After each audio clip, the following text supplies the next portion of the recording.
Good morning students. आज हम class 11th में फंक्शंस के बारे में पढ़ने जा रहे हैं। बहुत ही इम्पोर्टेंट टॉपिक है हमारे पास। हमने कुछ बेसिक क्वेश्चंस पहले करे हैं फंक्शंस के बारे में। आज मैं आपको जैसे यहाँ का जो फर्स्ट क्वेश्चन है स्टार्टिंग वहीं से करता हूँ, देखिएगा। उसने क्या कहा, एक एफ फंक्शन है वो GIF है और जो जी फंक्शन है वो क्या है, मॉड फंक्शन है। ग्रेटेस्ट इंटीजर फंक्शन और ये मॉडुलस फंक्शन है। अब एक बात सुनिएगा, ये क्या है, ग्रेटेस्ट इंटीजर।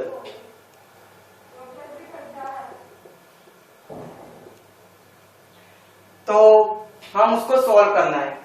स्टेटमेंट क्या दे रखी है, g of f of -π/3 minus f of g of -π/3। मैं आपको बता दूं जैसे f क्या है, GIF, तो हमको यहाँ पे GIF फंक्शन की तरह बिहेव करना पड़ेगा। तो आपके पास यहाँ पे क्या होगा, ऐसे स्क्वायर ब्रैकेट लगाएंगे आप।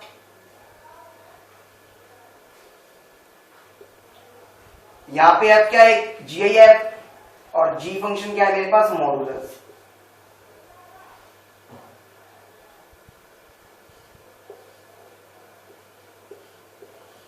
समझे, पहली बात तो मैंने उसको कन्वर्ट कर लिया। अब मैं आपको आगे जाने से पहले GIF की डेफिनेशन क्लियर कर दूं। ये नंबर लाइन है 0, 1, 2, 3, -1, -2 एंड सो ऑन। एक चीज को हमेशा याद रखना स्टूडेंट्स, मान लो मेरे पास यहां पे होता 1.5। हमेशा ग्रेटेस्ट इंटीजर फंक्शन में जो रिजल्ट आएगा वो जो वैल्यू गिवन है उससे छोटा आएगा। जो वैल्यू गिवन है उससे छोटा आएगा। अब मैं यहां से 0 की तरफ भागूंगा तो मेरा रिजल्ट क्या आएगा, 1। लेकिन अगर मान लो मुझको यहां पे गिवन होता -1.5, मैं 0 की तरफ नहीं आऊंगा। 0 की तरफ आया तो मेरे को बड़ा रिजल्ट मिलेगा। मैंने क्या कहा, हमेशा नेगेटिव यानी कि छोटा आता है। तो मैं अब पीछे की तरफ भागूंगा तो रिजल्ट क्या आ गया मेरे पास, -2। ये बात समझिए, ये था ग्रेटेस्ट इंटीजर का थियरी। अब देखते हैं, अगर मैंने यहां पर इसको सोल्व किया, डिवाइड कर लिया मतलब π/3 को, तो आपको पता है अप्रोक्सीमेटली क्या आएगा, -1.6।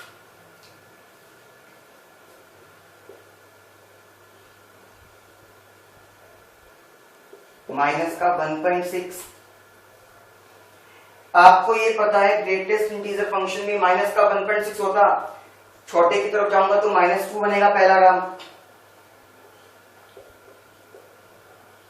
मॉड फंक्शन क्या करता है, माइनस को पॉजिटिव करके लेके आता है। अब -2 है, मॉड फंक्शन क्या करेगा, उसको प्लस कर देगा यानी कि 2। इसकी राउंडिंग ऑफ करेगा, 1.6 है ना, 1 की तरफ जाएगा, कितना आ गया, 1। तो उस क्वेश्चन का आंसर कितना हो गया, 1 हो गया। ये क्लियर हो गया सभी को अच्छे से, गुड। चलिए अब देखते हैं नेक्स्ट क्वेश्चन हमारे पास।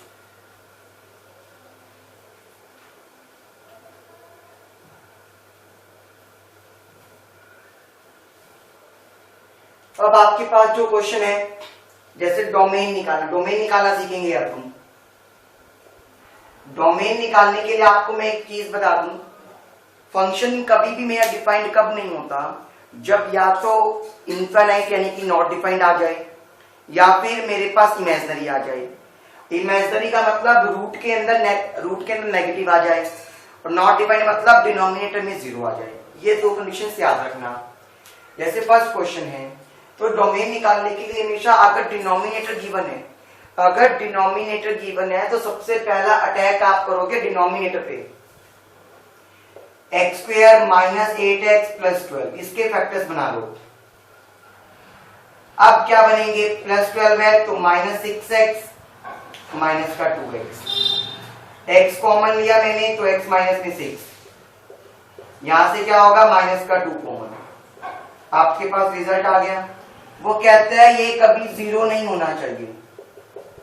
Not equal to 0। वाई 0 हो गया तो ये 1/0 यानी कि infinite which is not defined, यानी कि आप सोल्व करते हो तो x कभी 6 नहीं होना चाहिए और x कभी 2 नहीं होना चाहिए।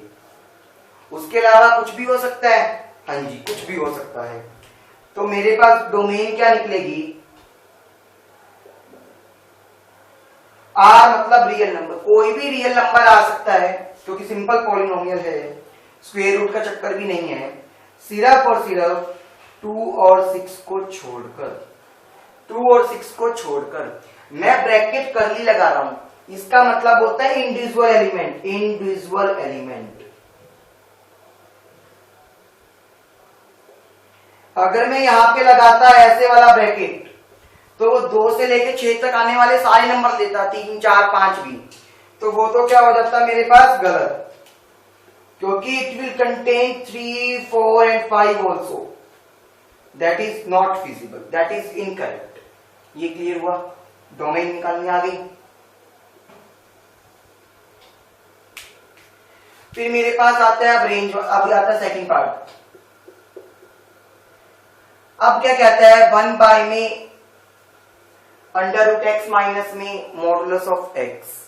अब सबसे पहले तो ये देखना, मुझे पता है ये वाला जो पार्ट है मेरा वो हमेशा 0 से बड़ा होना चाहिए, क्योंकि ये नेगेटिव में कभी आ नहीं सकता, समझे। अब मेरी बात को सुनिएगा, जो ये है x माइनस में modulus of x, that should always be greater than 0, क्योंकि 0 होगा, why? बिकॉज अगर 0 होगा देन नॉट डिफाइंड, अगर नेगेटिव होगा लेस देन 0 होगा तो ये बन जाएगा इमेजिनरी। दोनों ही केसेस में मेरे पास फंक्शन क्या हो गया, डिफाइंड नहीं होगा, इसलिए मुझे इसे ग्रेटर देन 0 लाना है। अब इसको अगर मैं एक्सपेंड करता हूं, या आपको पता है मॉडुलस फंक्शन के इनपुट को आउटपुट को नहीं, आउटपुट तो पॉजिटिव आ रहा है, इनपुट को कैसे खोलेंगे। हो सकता है यहां पे वैल्यू मेरे पास पॉजिटिव आई हो, कब, जब x मेरे पास 0 से बड़ा था, हो सकता है। अब यहां पे हो सकता है मेरे पास कि अगर मैं यहां पे लेके चलूं माइनस का x, या ग्रेटर देन लगा लो, जब x 0 से छोटा था तो मेरे पास फंक्शन क्या बनता, 0 when x is greater than equal to 0, x minus minus plus x यानी कि 2x when x is less than 0। ये बातें सबको समझ आ गई।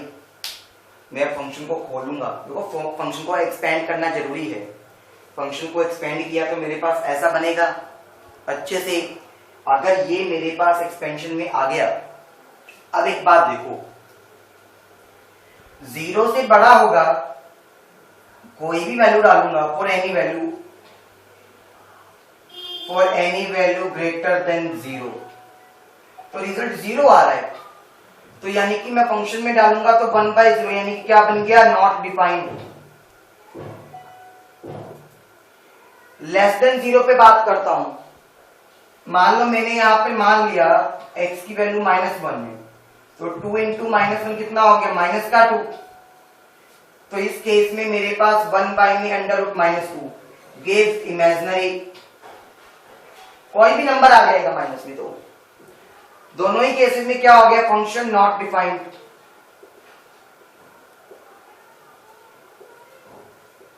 जब ऐसा केस आ जाए तो डोमेन क्या निकलती है वो सुनना,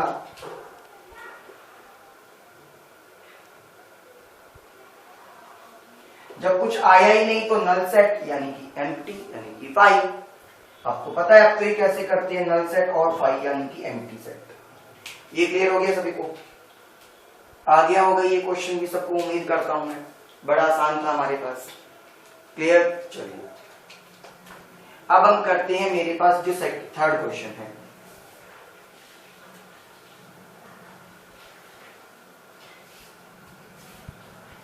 कहता है थर्ड क्वेश्चन का ए पार्ट, x² -1 बाय में x -1 y दे रखा है। पहले तो डोमेन का कैसे सिखाता हूं, डोमेन निकालना सिखाएंगे आपको, पहले आ जाओ।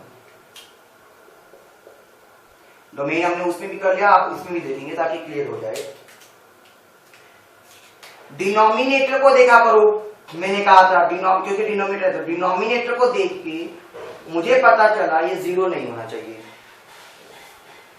तो ये आ गया मेरे पास सोल्व करके 1। इसका मतलब x की वैल्यू कुछ भी हो सकती है सिर्फ 1 को छोड़कर। रियल नंबर में से 1 को माइनस कर दिया, दैट इज अ डोमेन। अगर अब मैं बात करता हूं रेंज की पर्टिकुलर, रेंज क्या होता है? आउटपुट। डोमेन क्या होता था? इनपुट। ये इनपुट, ये output. Input output, input output. Output तो भाई है। पहले ऐसे क्वेश्चंस को सोल्व कर लिया करो। एक्स स्क्वायर माइनस 1 को मैं लिख सकता हूं x माइनस 1 इंटू में x प्लस 1। ये तो कैंसिल हो गया, रिजल्ट क्या बना? x plus 1। ये आउटपुट आएगा ना। y की वैल्यू को देखना है। अब एक बात बताओ, 1 तो मैं पुट कर नहीं सकता, x is not equals to 1, but if x is equals to 1, therefore y क्या होता हमारे पास? 1 plus 1 यानी कि 2। अब जब x1 नहीं हो सकता तो इसका मतलब y can never be 2। अगर x1 नहीं हो सकता तो y can never be 2, otherwise कुछ भी हो सकता है। अदरवाइज कुछ भी हो सकता है, तो सारे रियल नंबर सिर्फ 2 को छोड़कर, वो क्या आ गया? रेंज आ गया मेरे पास। समझा आगे अच्छे से? Making sense? क्लियर? अरे हम समझाएंगे तो क्लियर हो गई। फिर आता है बी पार्ट। y दे रखा है, ये फंक्शन ही तो है, √9 माइनस में एक्स स्क्वायर। अब मैंने क्या कहा था, जब डिनोमिनेटर नहीं है कोई बात नहीं, स्क्वायर रूट तो है, इमेजिनरी नहीं होना चाहिए। ये इमेजिनरी नहीं होना चाहिए। ये 9 माइनस एक्स स्क्वायर इमेजिनरी कब नहीं होगा? जब ये 0 से बड़ा होगा, यानी कि इस पूरी की वैल्यू क्या आनी चाहिए? नेगेटिव नहीं आनी चाहिए, यानी कि ये 0 से बड़ा होना चाहिए। उधर ले गया तो प्लस का एक्स स्क्वायर, सॉल्व किया तो क्या आ जाएगा? Plus minus 3x। ये बात समझ गए यहां तक? इससे मुझे एक चीज पता चली, x माइनस 3 से तो बड़ा होना चाहिए और 3 से मेरे पास क्या होना चाहिए? छोटा। समझे अच्छे से? अब यहां पर अगर मैं इसको इक्वल टू भी मान लूं तो कोई दिक्कत नहीं होने वाली। क्यों? अब मेरी बात को सुनना, मैंने इसलिए कहा यहां पे अगर मैं x की जगह 3 लिखूंगा तो 3 का स्क्वायर 9 में से 9 गया 0। अगर मैं if x is equal to 3, 9 minus में 3 का स्क्वायर 9, 0 का रूट 0 फिजिबल है ना, क्योंकि स्क्वायर रूट में 0 नॉट डिफाइंड तो नहीं बन रहा, इसीलिए। और मैंने -3 लगाया तब भी 9 माइनस 9 यानी कि 0, जब भी फिजिबल है मेरे पास, कोई दिक्कत नहीं आने वाली। तो इसका मतलब ये मेरे पास आ गया। यहां से डोमेन निकल कर आएगी। पहले आप डोमेन सीख रहे हैं कि जो मैं इनपुट को पुट कर सकता हूं, रिजल्ट बाद की बात देखेंगे। को डोमेन आएगी या तो -3 पुट करो या 3, -3 से 3 के बीच में, क्योंकि इक्वल्स टू का साइन भी आ गया। मैंने बताया था इक्वल्स टू का मतलब क्या होता है? Closed bracket. क्लोज्ड ब्रैकेट, समझे? तो ये मेरे पास क्या आ गई? डोमेन का पार्ट आ गया। पॉइंट में आना वो हमारे लिए मैंडेटरी नहीं है, पॉइंट में आ सकते हो, कोई प्रॉब्लम नहीं है। अब देखते हैं रेंज। ऐसे क्वेश्चंस में रेंज कैसे निकालोगे वो देखिएगा। मुझे पता है यहाँ पे -3 से लेके 3 तक की वैल्यूज को पुट कर सकता हूं, -3 से लेके 3 तक की वैल्यूज को पुट कर सकता हूं। अब मैंने अगर x की जगह 0 पुट किया तो मेरा रिजल्ट क्या बनेगा? 9 माइनस 0 यानी कि 3। समझे? अच्छा, मैंने कहा x, क्योंकि मेरे को पता नहीं यहाँ पे प्लस माइनस नहीं आता, वो स्क्वायर के बाद आता है, यहाँ पे तो रूट है। x की वैल्यू को मैंने अगर 3 पुट किया तो 9 में से 9 तो 0। मैक्सिमम और मिनिमम पुट कर लिया करो। आपको पता चल गया जो रेंज आने वाली है वो 0 से लेके 3 से बड़ा रिजल्ट कभी नहीं आ सकता, क्योंकि अगर x की जगह मैंने 1 भी पुट किया तो √8 आएगा विच इज लेस देन 3। और अगर मैंने यहाँ पे 3 से बड़ा तो मैं पुट ही नहीं कर सकता, तो 0 से छोटा कभी आंसर आएगा नहीं। तो ये मेरे पास क्या हो गई, रेंज हो गई। रेंज निकालनी आ गई अब इन क्वेश्चंस की अच्छे से। किसी को डाउट तो नहीं है रेंज निकालने में स्टूडेंट्स? श्योर ना? चलिए अब हम करते हैं नेक्स्ट।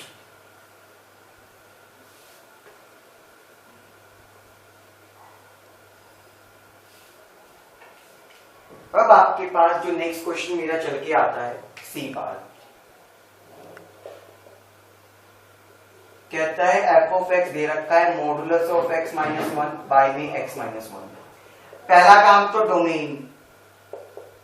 डोमेन में मैंने क्या रखा, कोई कहानी नहीं लगानी, डिनोमिनेटर है तो सिंपल उसको क्या रख दो कि 0 के इक्वल नहीं हो सकता, यानी कि वो 1 के इक्वल नहीं आ सकता और कोई भी नंबर आ सकता है। इसका मतलब डोमेन में 1 को छोड़कर कुछ भी आ सकता है। डोमेन का केस समझ आ गया। अब आती है कहानी रेंज के बारे में। रेंज क्या होता है, आउटपुट होता है बच्चों। आउटपुट के लिए आपको ये पता है कि ये फंक्शन दे रखा है, इसे मैं कैसे ब्रेक करूंगा वो देखिएगा। ये मॉडुलस ऑफ एक्स है। अभी मैं इनपुट की बात कर रहा हूं, हो सकता है ये पॉजिटिव खुले। पॉजिटिव कब आएगा, पॉजिटिव कब आएगा, जब ये मेरे पास ग्रेटर देन इक्वल्स टू 1 होगा। ठीक है, अच्छा ये ग्रेटर देन 1 मानना ही अच्छा, क्योंकि 1 तो मेरे पास आ नहीं सकता, 1 तो कोई पॉइंट बनेगा नहीं वरना अनडिफाइंड हो जाता। माइनस कब होगा, अगर मेरे पास इनपुट की बात करूं तो वो लेस देन 1 हो जाए, मेरे पास 0 आ जाए या कुछ और आ जाए आपके पास। समझ पा रहे हो अच्छे से? क्लियर है ना? अच्छा अब मेरी बात को सुनना। अगर मैंने इसको सोल्व किया तो ये 1 आएगा, यहां -1 आएगा मेरे पास। समझ गए ये बात? क्या इसके अलावा कोई और रिजल्ट आ सकता है? रिजल्ट या तो -1 आएगा या 1 आएगा। रिजल्ट या तो 1 आएगा या -1 आएगा। तो मैं क्या लिखूंगा, -1 और 1, ये आ गई मेरे पास रेंज। समझे? क्योंकि आउटपुट था। समझाइए ना ये बात? यहाँ पे मैंने माइनस क्यों लगाया, क्योंकि इनपुट माइनस का भी हो सकता है मॉडुलस में, इनपुट प्लस का भी हो सकता है। तो मुझे दोनों केसेस करके दिखाने पड़ेंगे, ये चीज ध्यान रखिएगा। आप ऐसा एक केस लेके नहीं चल सकते। और मैंने आपको बताया ही, अगर मैं यहाँ पे -1 से 1 लिखता तो इसमें 0.5 भी आ जाता माइनस का, वो मेरे को नहीं लेके चलना। तो आपके पास जो रेंज बनेगी वो आप ब्रैकेट ये वाला यूज करेंगे, स्मॉल ब्रैकेट्स का यूज नहीं करेंगे। तो स्टूडेंट्स ये क्लियर हुआ? This is all about domain and range.